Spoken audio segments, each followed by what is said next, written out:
Alors bonjour à tous et bienvenue dans cette vidéo de mécanique qui va démarrer un nouveau cours sur les référentiels non galiléens. Donc en fait jusqu'à présent en mécanique vous avez appris à appliquer les lois comme la seconde loi de Newton ou le théorème du moment cinétique ou les théorèmes énergétiques en référentiel galiléen. Et on va se poser ici la question de comment écrire ces lois dans un référentiel qui ne serait pas galiléen. Alors pour faire cela, il va y avoir un petit peu de théorie pour aboutir à des règles assez simples, mais il faut déjà que nous comprenions comment passer d'un référentiel à un autre pour transposer des lois qui sont écrites dans un référentiel galiléen en un référentiel non galiléen. Donc c'est pour ça que le début de ce cours, en fait, s'intéresser déjà à redéfinir concrètement ce qu'on appelle un référentiel et à voir comment on passe de l'un à l'autre, comment, par exemple, en connaissant le mouvement d'un point dans un référentiel, on peut déterminer le mouvement de ce point dans un autre référentiel. Donc on va démontrer ce qu'on appelle les lois de composition des vitesses et des accélérations. Et pour faire cela, on va avoir besoin d'un outil important qui s'appelle le vecteur vitesse de rotation, qui va permettre de caractériser le mouvement relatif d'un référentiel par rapport à un autre. Donc il va y avoir plusieurs vidéos sur ce cours. On va commencer ici donc avec une introduction et la définition d'un référentiel et du vecteur vitesse de rotation entre des référentiels. On va s'intéresser pour commencer à une situation classique de la vie de tous les jours, un train qui se déplace dans cette direction et une vache dans le pré qui regarde le train. Et donc, si on se met du point de vue de la vache, on peut se dire il y a un train qui se déplace comme ça vers la droite, mais on peut aussi se mettre du point de vue d'un enfant qui regarderait par la fenêtre dans le train, et lui se dirait, eh bien j'ai une vache qui se déplace dans cette direction-là. Alors, en physique, on ne peut pas dire que c'est la vache qui a raison ou c'est l'enfant qui a raison, les deux points de vue sont acceptables, et en fait ils vont nous permettre de définir ce qu'on appelle un référentiel. C'est-à-dire qu'en physique, quand on décrit un mouvement, on doit toujours décrire un mouvement depuis un observateur, ou depuis un ensemble d'observateurs. Donc nous, ce qu'on va décider, c'est d'appeler référentiel un ensemble d'observateurs qui sont immobiles les uns par rapport aux autres, et qui vont observer un mouvement. Alors, ils sont aussi tous munis d'une horloge, mais ce point de précision n'a pas forcément un grand intérêt en mécanique classique, donc on peut définir ici en fait deux référentiels, un référentiel qui nous semble peut-être plus naturel, qui est le référentiel du sol. Donc vous avez ici un ensemble d'observateurs immobiles les uns par rapport aux autres, et je peux l'appeler ce référentiel R, et je peux lui associer, afin que les individus ici décrivent le mouvement, on peut leur associer un repère. Donc je peux par exemple définir un repère IJK. Alors attention, la notion de référentiel de repère sont différentes. Le référentiel, c'est l'ensemble des observateurs qui observent le mouvement, et la notion de repère, c'est juste un outil qu'il se donne pour décrire la position d'un point. Et un repère, donc ça j'ai dessiné une base, et un repère a une origine aussi O. Donc, du point de vue du référentiel R, ici, la vache est immobile, et l'enfant dans le train se déplace vers la droite. On peut cependant décider de définir un autre référentiel, ce serait un ensemble de personnes qui seraient immobiles, un ensemble d'observateurs qui seraient immobiles les uns par rapport aux autres sur le train. On peut appeler ce référentiel R', et on peut lui associer trois vecteurs de base, donc un repère cette fois-ci, I',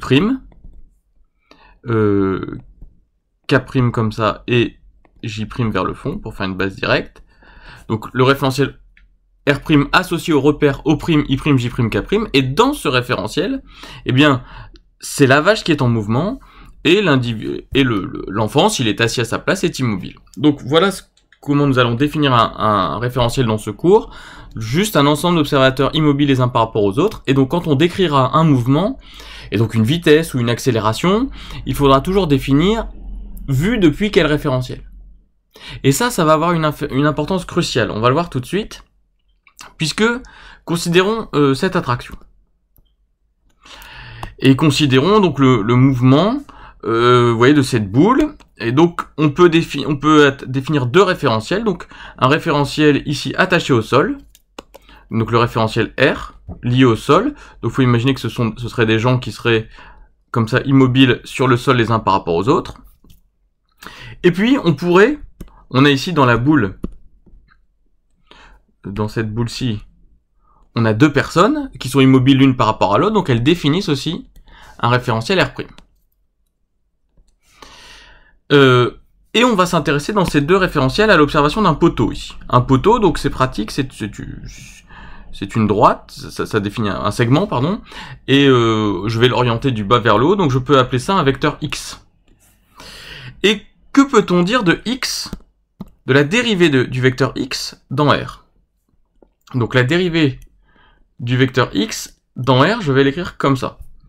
Eh bien, alors, dans R, c'est-à-dire du point de vue de ces observateurs ici qui sont sur le sol, ben x est immobile, x ne varie pas au cours du temps, ce vecteur-là ne varie pas au cours du temps, et donc sa dérivée est nulle, car x est un vecteur fixe dans R. Donc ça, c'est la première remarque que nous voyons. Alors que si on se mettait à la place des observateurs qui sont ici, et qu'on leur demande de regarder à tout instant le poteau X, eh bien c'est clair qu'ils vont voir ce poteau bouger. Si on a des fois possibilité d'embarquer une caméra dans la boule et de filmer autour de soi, imaginons qu'on filme depuis une caméra qu'on a embarquée dans R', le poteau X, eh bien ce poteau X, on va le voir bouger au cours du temps, donc a priori, depuis R', or, cependant, depuis R', donc depuis le référentiel R', X n'est pas fixe. Pour des observateurs qui forment le référentiel R'. Donc, a priori, la dérivée de X par rapport au temps dans le référentiel R' est différente de 0. Donc ça, c'est la première observation. Et la conclusion de cette petite expérience de pensée, eh bien, c'est que l'expression de la dérivée d'un vecteur dépend du référentiel dans lequel on regarde. Si on dérive x dans un référentiel R, on a une certaine valeur, qui est ici 0. Si on dérive x dans un autre référentiel, on a une valeur ici qui n'est pas le vecteur nul. Donc, il convient toujours de préciser le référentiel quand on dérive un vecteur. A priori, la dérivée d'un vecteur x dans un référentiel R est différente de la dérivée du vecteur x dans le référentiel R'. Et ça, vous comprenez en quel point ça va être important, puisque quand on fait de la mécanique, quand on décrit le mouvement, on définit le vecteur position, ensuite on définit le vecteur vitesse, le vecteur accélération, et à chaque fois il y a des dérivées entre ces vecteurs. Et donc vous voyez bien à quel point, quand on va dériver le vecteur, il faudra maintenant bien préciser dans quel référentiel, puisque le résultat que nous allons trouver va dépendre du référentiel. Et donc, on va admettre en fait, pour l'instant, la relation. Il existe une relation qui permet de trouver la dérivée d'un vecteur dans un référentiel par rapport à l'autre. En fait, on montre qu'il existe un vecteur oméga, que je note oméga de R' par rapport à R. Donc, il existe un vecteur oméga de R' par rapport à R, ça c'est ce qu'on admet, tel que la dérivée de x dans le référentiel R, c'est égal à la dérivée de x dans le référentiel R' plus oméga de R' par rapport à R vectoriel x. Donc ça, c'est la formule de dérivation d'un vecteur en fonction du référentiel. Donc pour l'instant, cette formule est admise, et c'est celle-là, c'est cette formule qui permet de définir le vecteur oméga. C'est le vecteur tel que la dérivée de x par rapport au temps dans R est égale à la dérivée de x par rapport au temps dans R' plus oméga vectoriel x. Alors, la démonstration n'est pas évidente, donc on va pas la faire tout de suite, on va juste le faire dans certains cas particuliers. Et justement, les cas particuliers que nous allons étudier, on va les faire sur un exercice, ce sont les référentiels en translation ou en rotation uniforme. Et c'est d'ailleurs les exercices, enfin le programme se limite à ces exemples-là pour la suite. Donc, on va d'abord s'intéresser à quelques situations de la vie de tous les jours. Question 1, par exemple, un train est observé depuis un quai, et donc on va s'intéresser au mouvement, donc on va définir un référentiel en fait associé à chacune des situations suivantes. On va définir des référentiels associés à chacune des situations, vous voyez. On va considérer 1, 2, 3, 4, 5 situations. Dans chacune, on va définir 2 référentiels et on va étudier le mouvement relatif de ces 2 référentiels. Donc, le train observé depuis le quai, bon, c'est l'exemple que nous venons d'étudier. Donc là, vous avez le train, comme ça, hop, qui se déplace vers la droite. Nous avons dit que nous pouvions définir un référentiel R' associé au train. Alors, je dessine le repère et j'appelle le référentiel R' attaché au train. Alors il faut imaginer que je pourrais dessiner à chaque fois les observateurs. mais je ne le fais pas, je ne dessine que le repère associé, mais il faut bien avoir conscience que référentiel et repère, ce sont deux choses a priori différentes. Donc j'ai le référentiel R' comme ça, qui se déplace ainsi, et j'ai le référentiel R, qui est attaché au sol, donc associé au repère IOIJK. Eh bien, clairement, ici on voit que si le train se déplace dans une unique direction comme ça, on a R' qui est en translation par rapport à R. Donc le mouvement relatif des deux référentiels est un mouvement de translation. Alors maintenant, imaginons un enfant qui est sur un carrousel et que l'on observe depuis le sol. Donc le carrousel, c'est un manège. Donc ça c'était le K1. K2, un enfant sur un carrousel depuis le sol. Alors on pourrait dessiner le carrousel, alors, comme c'est un manège, alors c'est pas facile à dessiner, on va le dessiner comme ça, avec un axe au centre, une plateforme, et donc l'enfant, qui va être donc le référentiel, va être associé au référentiel R', et comme ça, donc peut-être sur un petit cheval, et associé à un référentiel R'. Je vais juste R'. Et ses parents le regardent, immobiles les uns par rapport aux autres, depuis le sol, et forment un référentiel R. Alors on voit que cette représentation n'est pas la plus évidente pour analyser le mouvement relatif des deux référentiels. Ce qui est plus simple, c'est de faire une vue du haut pour analyser le mouvement relatif. Alors, on va déjà définir un repère I, J et K, associé au référentiel R, qui est en fait, je vais définir le point O comme étant le centre, et ici I, ce vecteur, K, le vecteur qui va vers le haut, et donc K vient vers moi quand je regarde du dessus. Donc ça, c'est associé au référentiel R, avec un centre O. Et on voit que finalement, l'enfant, ici, vu du haut, se retrouve ici, et lui, il va se déplacer comme ça, au cours du temps. D'accord? Et pour repérer sa position, je peux très bien définir un vecteur I',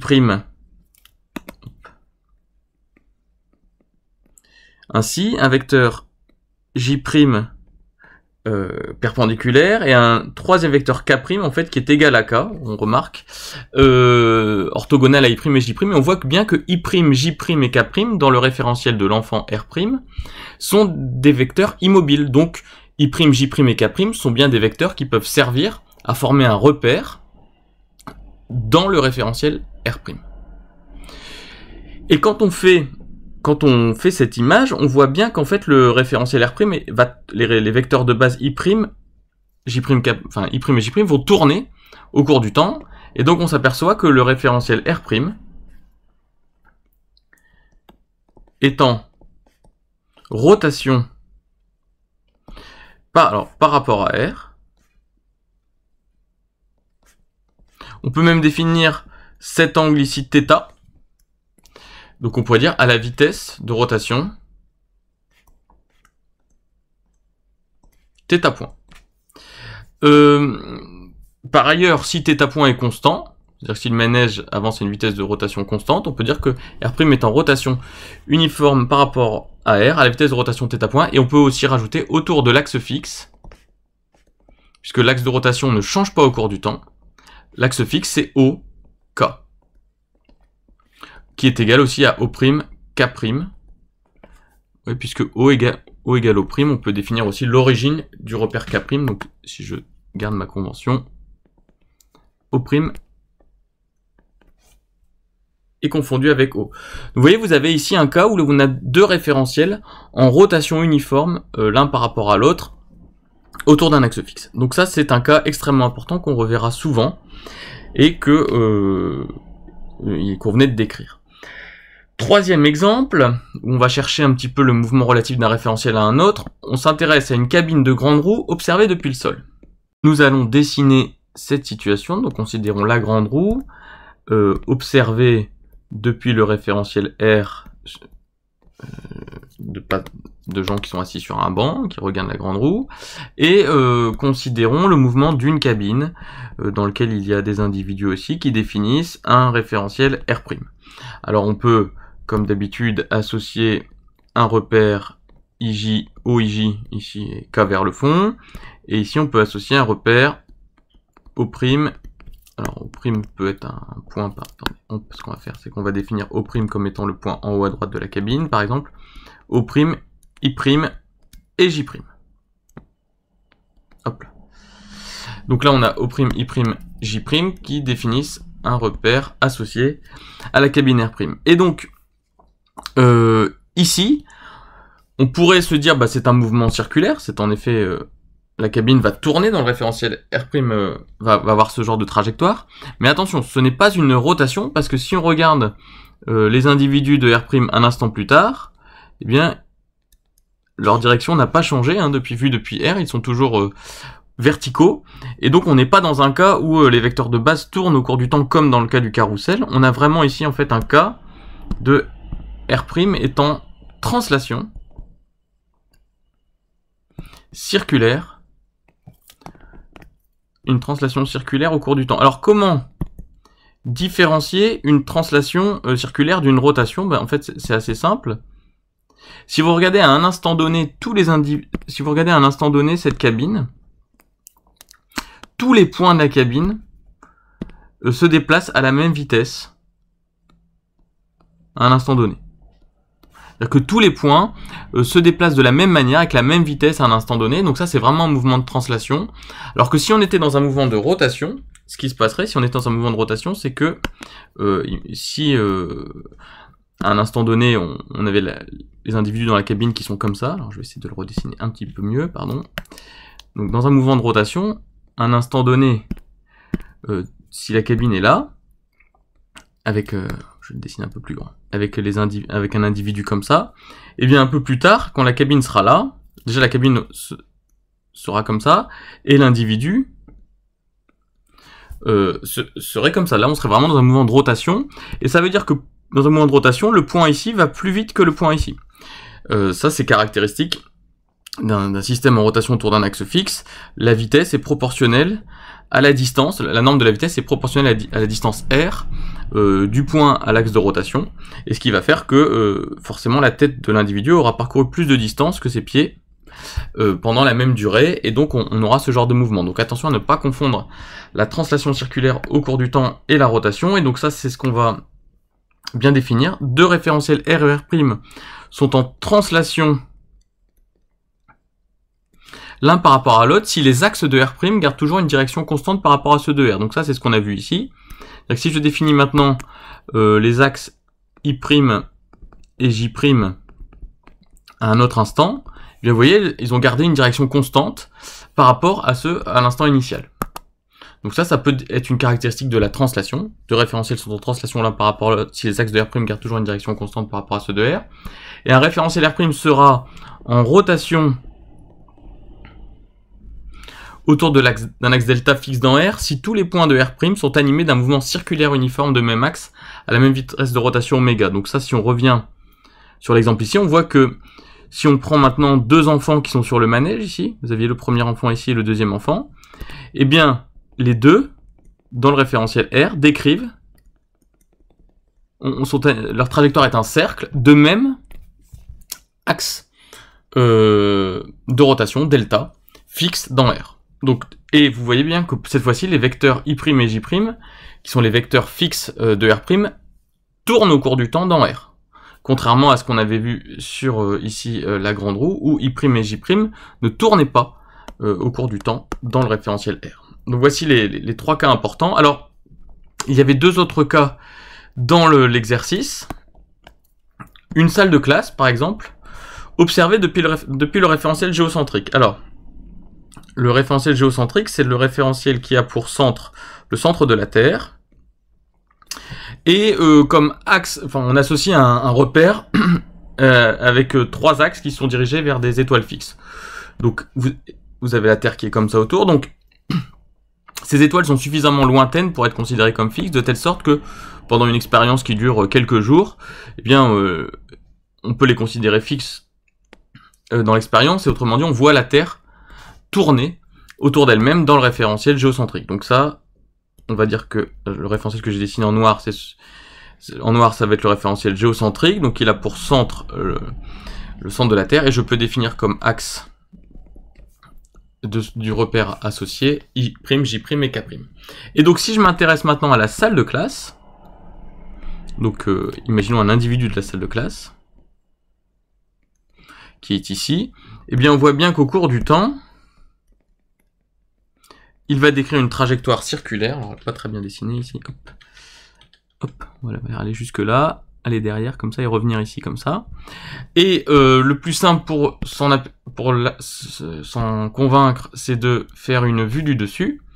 Et dans la vue du dessus, on aura donc le vecteur K' qui viendra vers nous. Les vecteurs I' et J', alors je vais les dessiner comme ça. I' comme ça, J' comme ça, pardon, I et J. Pourquoi je les ai appelés J', J', K' là, pardon, c'est IJK. Excusez-moi, c'était avec le référentiel R. IJK. Donc, hop, on recommence. IJK. Donc ça, c'est le point T qui est ici, bien sûr. Et donc, je définis le petit individu qui était là à un certain instant, qui était en bleu, qui subit une trajectoire circulaire en jaune. Hop. Et si j'associe à cet individu dans ce référentiel un axe I', un axe J' et un axe K', hop, on va avoir I' comme ça, J' comme ça et K' vers le haut. Eh bien, je vois bien que les vecteurs I', J' et K' vont tourner au cours du temps. Un instant plus tard, ils vont se retrouver ici, de telle sorte qu'on voit bien qu'ici, on est dans un mouvement de rotation autour de l'axe fixe TK. Donc, le mouvement de R' par rapport à R, c'est un mouvement. Donc, R', c'est le référentiel associé ici à l'individu, enfin à l'ensemble d'individus qui sont immobiles les uns par rapport aux autres dans la salle de classe. Et donc là, on a bien un mouvement de rotation de R' autour de R. Rotation autour d'un axe fixe, TK. Voilà. Voilà donc ce qu'on pouvait dire sur ce quatrième cas. Et enfin, le cinquième cas, alors qu'on va regarder très rapidement. Hop, je reviens. On nous dit Mars observé depuis la Terre. Bon, alors en fait, la Terre, vous savez qu'elle décrit un mouvement circulaire, ou le centre de la Terre décrit un mouvement circulaire autour du Soleil, Mars aussi, et donc en fait, quand on observe Mars depuis la Terre, là, il y a... on n'est ni dans un mouvement de translation, ni dans un mouvement de rotation uniforme, c'est un mouvement complexe, et donc on ne va pas s'y intéresser. C'est un mouvement complexe qui ne rentre ni dans la translation, ni dans la rotation uniforme autour d'un axe fixe. Et donc maintenant qu'on a vu qu'il y avait donc deux types de mouvements importants, le mouvement de translation et le mouvement de rotation uniforme autour d'un axe fixe, on va essayer de les caractériser un petit peu plus, et on va essayer de déterminer l'expression du vecteur vitesse de rotation dans les deux cas. Donc commençons par le mouvement de translation, ça c'est la question Q2. Et dans la question Q3, ce sera de déterminer le vecteur oméga dans le cas d'un solide de deux référentiels en rotation uniforme, l'un par rapport à l'autre autour d'un axe fixe. Alors commençons par le cas de translation. Donc, Q2, cas d'une translation entre R' et R. Cas d'une translation entre R' et R. Alors on va se mettre dans une translation quelconque. C'est-à-dire que vous avez le référentiel R, donc cet ensemble d'observateurs associés au repère I, J, K, qui observe qui est un autre référentiel, un autre ensemble d'observateurs, caractérisé par le repère I', J', K', et une origine O'. Mais le mouvement au cours du temps de ces deux référentiels est une translation. Alors, on peut imaginer que ces individus sont dans une petite capsule, comme ça, et qu'elles se déplacent, comme ça, au cours du temps. Mais les directions de I', J' et K' restent constantes au cours du temps. Donc on va imaginer que O' c'est le bord de la capsule, pour que ce soit le plus parlant possible. Hop là, voilà, O', on l'attache au bord de la capsule. Et les directions de I', J' et K' sont constantes au cours du temps. Autrement dit, les individus sont toujours droits, comme ça, verticaux, quand ils sont observés par les individus de R. Donc voilà le mouvement que nous étudions, et dans voilà les deux ensembles d'observateurs que nous étudions, et ces deux ensembles d'observateurs observent un vecteur X. Un vecteur X comme ça. Et pourquoi ils observent un vecteur X? Parce qu'on cherche à déterminer l'expression de oméga R' par rapport à R, et la seule chose qu'on connaît sur oméga de R' par rapport à R, c'est que quand on calcule dx sur dt dans R', c'est égal à dx sur dt dans R, c'est égal à dx sur dt dans R', plus oméga de R' par rapport à R, vectoriel X. Voici la seule définition que nous avons du vecteur rotation de R' par rapport à R, et donc c'est ça que nous allons utiliser pour déterminer l'expression de oméga de R' par rapport à R. Alors, nous allons calculer séparément cette grandeur et cette grandeur pour essayer de comprendre un peu ce qu'on va pouvoir faire. Alors, X, dans le repère OIJK, ça peut s'exprimer XI plus YJ plus ZK. Ça, ce sont les coordonnées du vecteur X. Et donc, si je dérive X dans R, eh bien c'est d sur dt de xi dans R. Alors là, je précise bien quand je dérive à chaque fois dans quel référentiel je dérive, parce que quand il y a des vecteurs, on a vu que ça avait un rôle important, d sur dt de zk. Mais nous avons vu que i, j et k, ce sont des vecteurs fixes dans R, donc je peux les sortir. Donc autrement dit, ça va faire x point porté par i, plus y point porté par j, plus z point porté par k. Bon, jusque là, ça, c'est quelque chose qu'on a l'habitude de faire. Mais x peut aussi s'exprimer dans le repère associé à R'. Dans ce cas, ce sera x' porté par i', plus une certaine valeur de y' portée dans j', plus z' sur le vecteur k'. Ça, ça c'est dans le repère, ce qu'on avait écrit là, c'était dans le repère O, I, J, K, et ça, je peux aussi l'exprimer maintenant dans le repère O, I', J', K'. Et de la même manière que précédemment, je peux écrire que dx sur dt dans R', ça va être x point prime i', plus y point prime j', plus z point prime k', car i', j' et k' sont fixes dans R'. Mais moi, ce qui va m'intéresser maintenant, c'est de calculer dx sur dt dans R à l'aide de cette relation-là. Et donc, allons-y. Injectons cette relation-là dans l'équation. Ça va faire d de x' sur dt. Alors, j'utilise la relation, la dérivée d'un produit, c'est de u fois v, c'est u'v plus uv'. Donc là, j'ai dx' sur dt porté par i', plus d plus x', d de i' sur dt dans R. Alors, j'insiste sur quelque chose d'important. Quand je dérive un vecteur, je dois toujours dire dans quel référentiel je le dérive. Par contre, quand je dérive un scalaire, la dérivée d'un scalaire ne dépend pas du référentiel. Quand on dérive un nombre, sa variation au cours du temps est la même, quel que soit le référentiel d'étude, du moins quand on est en mécanique classique. Et donc, je n'ai pas besoin ici de préciser le référentiel de dérivation. La x' au cours du temps évolue de la même manière. Les horloges, en fait, dans tous les référentiels sont les mêmes, donc la variation d'une grandeur scalaire est la même au cours du temps, quel que soit le référentiel que vous étudiez.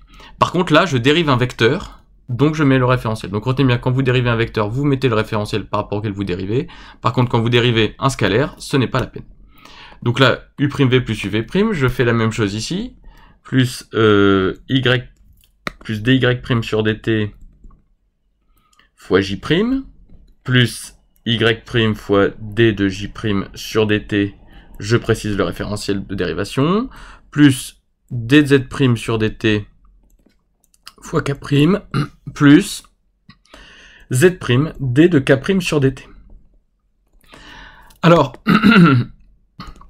ce terme-là et ce terme-là, je les regroupe devant.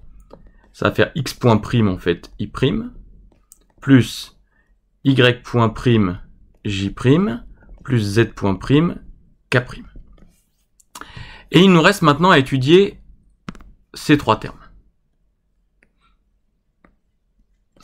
Et notamment, que vaut di' sur dt dans le référentiel R.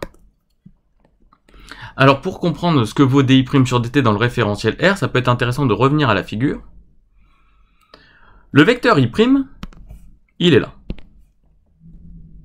Et on sait que sa direction va rester constante au cours du temps lorsqu'il est observé par R, car nous sommes dans un mouvement de translation entre R' et R, donc la direction de i' est constante au cours du temps quand il est observé par le référentiel R. Sa norme est aussi constante, vu que c'est un vecteur unitaire, donc en fait, on a un vecteur de norme et de direction constante, de sens constant aussi au cours du temps, donc en fait, i' est un vecteur constant dans R'. Dans R' c'est évident, mais dans R, ça l'est moins, c'est parce qu'on est une translation. I' est un vecteur constant dans R. Alors certes, il se déplace, mais vous savez bien qu'un vecteur, il n'a pas de point d'attache, c'est-à-dire que quand on dérive un vecteur, c'est juste sa norme, sa direction qui compte et son sens. Le point d'attache ne compte pas. Et donc oui, O', ici, est un vecteur qui est un point qui se déplace dans R. Par contre, les vecteurs I', J' et K' sont des vecteurs, en fait, constants dans R. Et donc, di' sur dt dans R vaut 0, car I' est constant, est un vecteur constant dans R.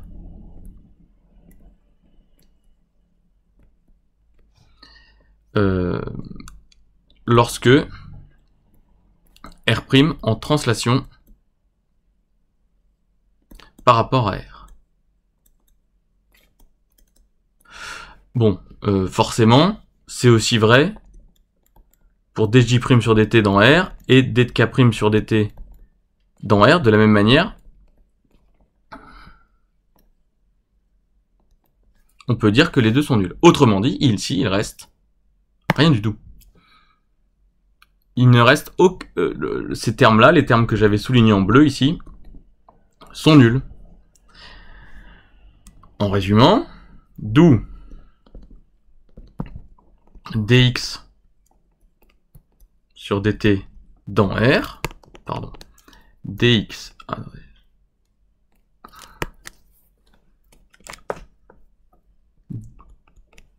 un petit problème d'écriture, dx sur dt dans R, c'est égal à x point, donc on a vu que c'était x point prime i prime, plus y point prime j prime, plus z point prime k prime. Mais ça, si vous remontez un peu plus haut, vous vous apercevez que c'était exactement l'expression de dx sur dt dans R'.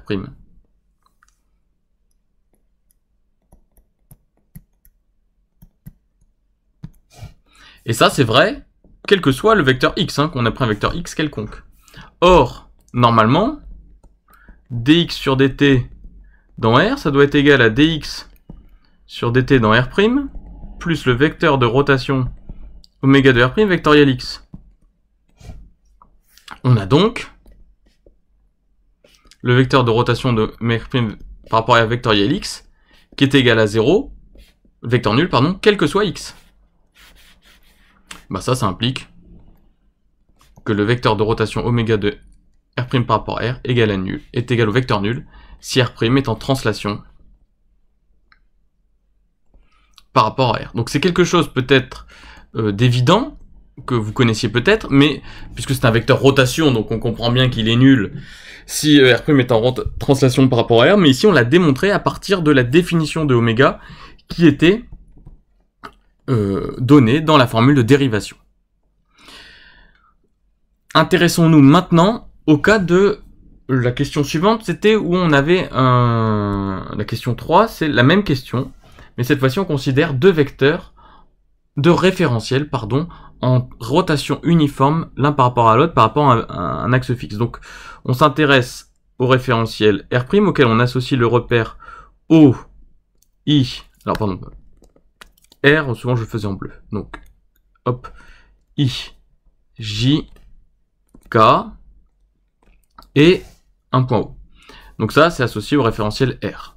Et le référentiel R', j'ai associé un repère qui donc, avec ici un vecteur I', un vecteur J', et ici K', mais en fait K'. Donc ça c'est le référentiel R', et K' est égal à K.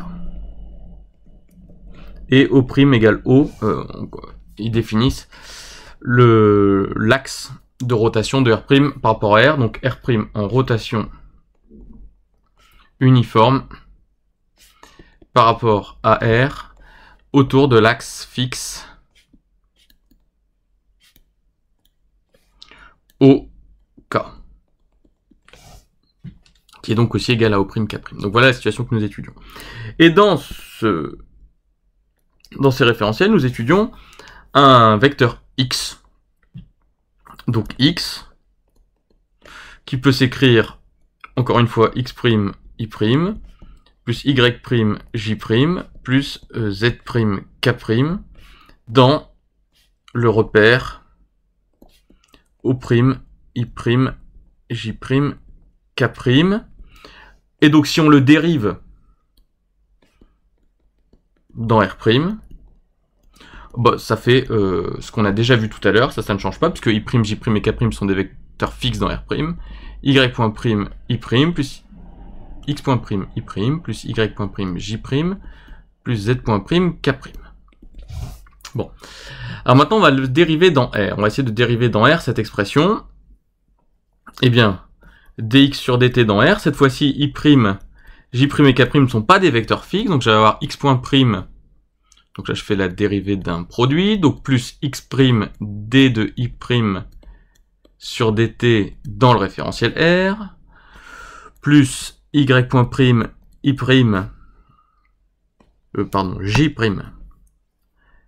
on s'en mêle un peu les pinceaux, plus Y', d de J' sur dt dans R, plus Z', K', plus Z', d de K' sur dt dans R. Bon, alors on a 6 termes, il va falloir qu'on s'intéresse en particulier à ces 3 termes-là qui sont les plus compliqués, puisqu'on dérive un vecteur associé au référentiel R' dans R. Bon, alors ce terme-là est un peu plus facile, puisque, en fait, K' égale K, K fixe dans R, dans le référentiel R, donc K' fixe dans R', donc la dérivée de K' par rapport au temps dans R est égale au vecteur nul. Bon, ça permet déjà d'annuler ce terme-là. Il nous reste dI' sur dt dans R et dJ' sur dt dans R. Et alors là, on va remarquer quelque chose, c'est qu'on peut définir un vecteur θ ici, et donc écrire que, pas un vecteur, pardon, un angle θ, or, I', vous pouvez remarquer que c'est cos θ porté par I plus sin θ porté par J. Donc je peux peut-être redéfinir mon schéma, là vous avez I et J qui sont comme ça, et I' et K' qui sont comme ça, pardon, et J' qui sont comme ça, et vous avez l'angle θ donc qui arrive ici comme ça. Donc I' c'est cos θj plus sinus θj, et J', l'angle θ vous l'avez aussi ici comme ça, donc J' vous apercevez que c'est cos θj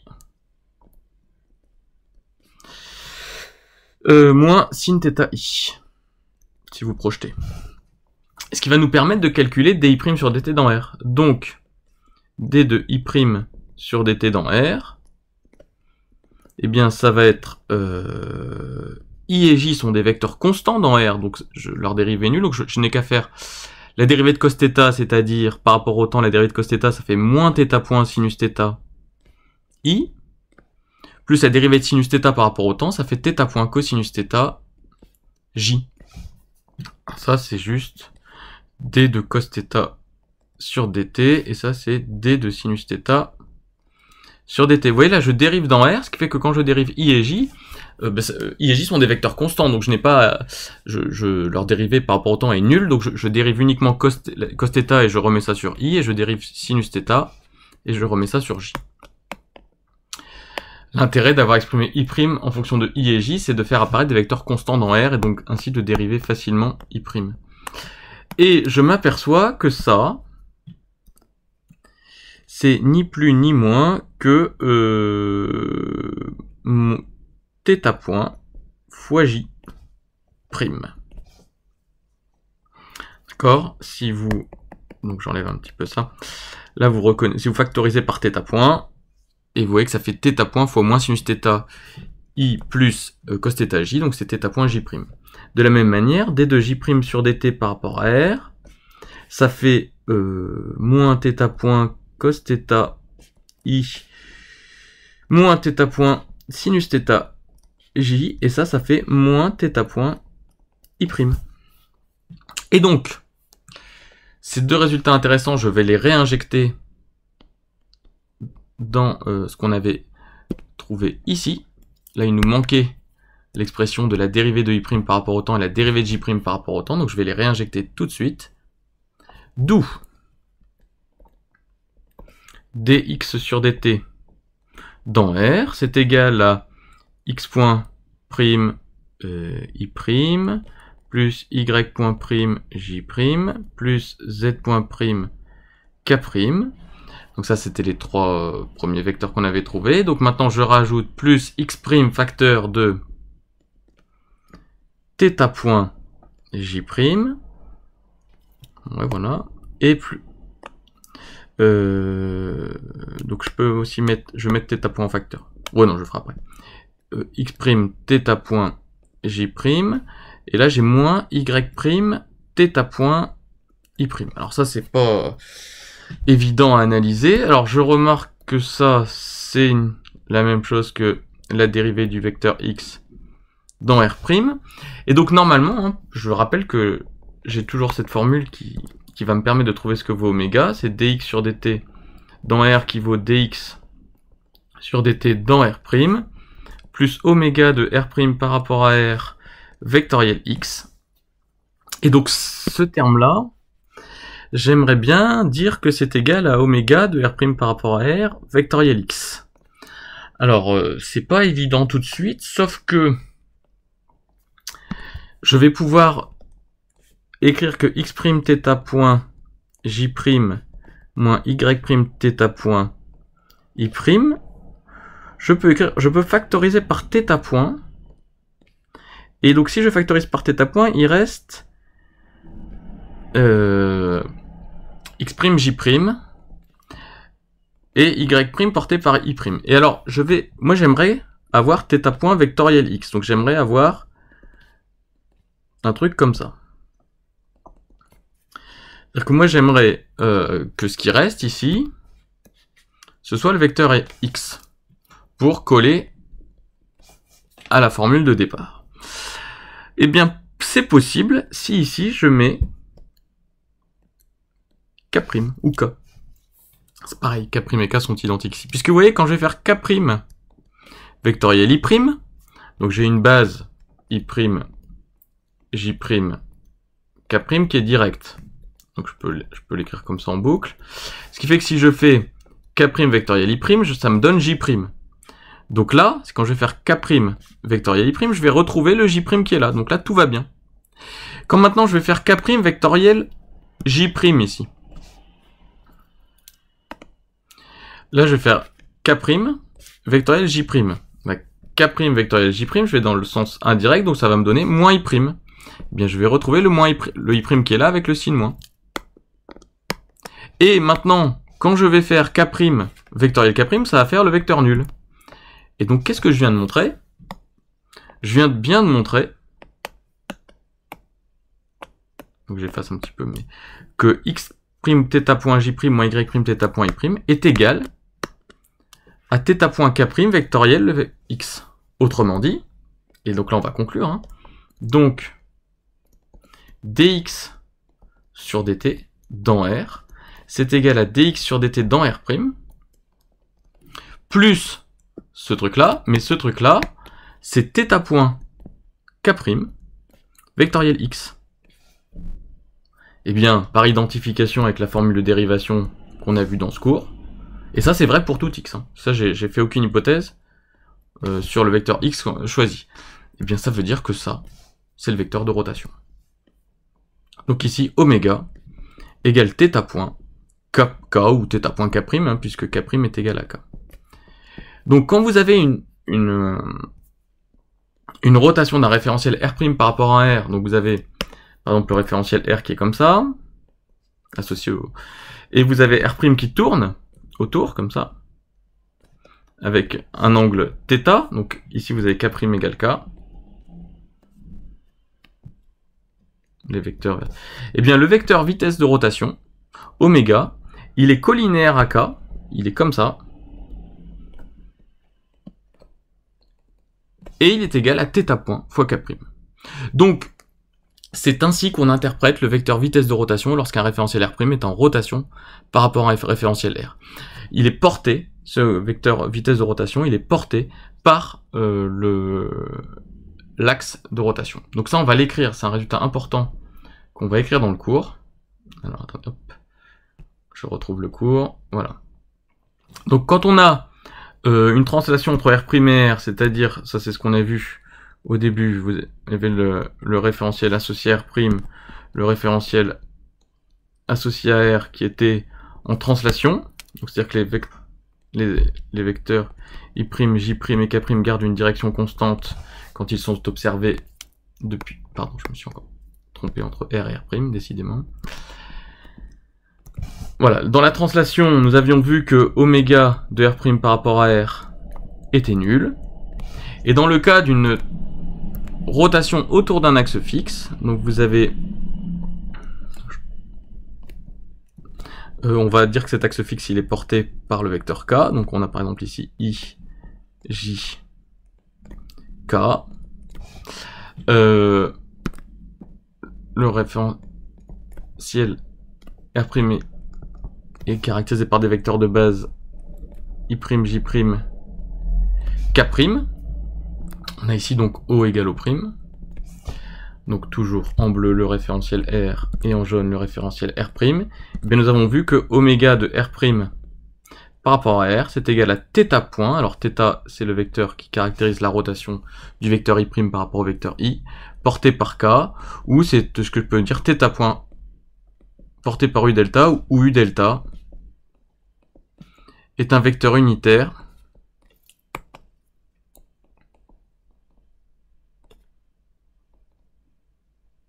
orientant l'axe fixe dans R'.